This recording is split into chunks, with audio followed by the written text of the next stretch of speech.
అయ్యో ఏమైంది? ఎందుకంత కోపానికి వస్తాను? ఏది ఏమైందా? తీసుకున్నా మీకు గుర్తుకు లేదు కావచ్చు, ఇచ్చినా నాకు గుర్తుకున్నది. నా దగ్గర 1,00,000 రూపాయలు అప్పు తీసుకుని 2 ఏళ్ళు అవుతుంది. ఇంకెప్పుడు ఇస్తారు?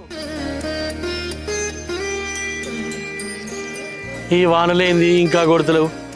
ఈ వానలు కొట్టకపోతే నా సొంత రైతులు ఎట్లా బతకాలే?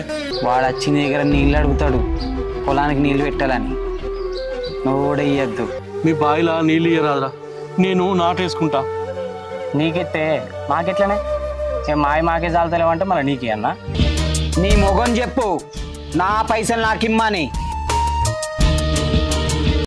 ఏదో ఒకటి చేసి అప్పు కట్టాలి.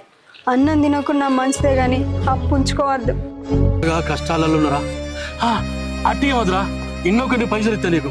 పైసలు ఇస్తావా? ఏది? అరే ఇప్పుడు లేవురా, పంట పైసలు వచ్చినాకి ఇస్తా.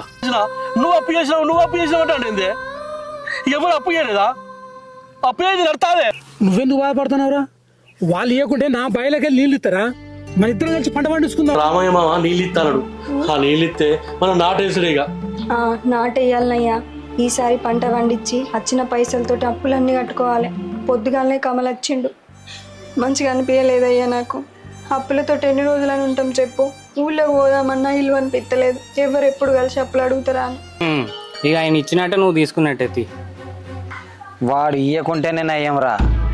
ఇయ్యకుండానేమా? అదేందన్నా? వాడు పైసలు ఇవ్వకుంటేనే వాని భూమి తీసుకొచ్చరా. వాని భూమి నాకు కావాలరా. అది రోడ్కున్నది, అమ్ముకుంటే బొచ్చెడు పైసలు వస్తాయి. ఇక ఒక్క పైసలా కావురా. నీ పంట వద్దు, నువ్వు దున్నుడద్దురా. నా పైసలు నాకు ఇచ్చేదాకా నీ పొలం నా దగ్గర ఉంటది. గట్లయితే నువ్వు వింటావురా. అరే అరే ప్రసాద్, గిసోంటి కథలు బొచ్చడు చూసిండ్రా. మీ అసంటి వాళ్ళను గింతమందిని చూసిండ్రా. అర్థమైందా?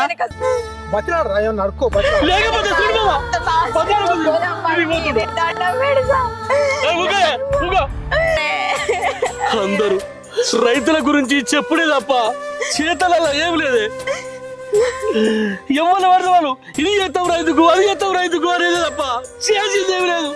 రైతులు బాగుపరిచేది కూడా ఏమి లేదే.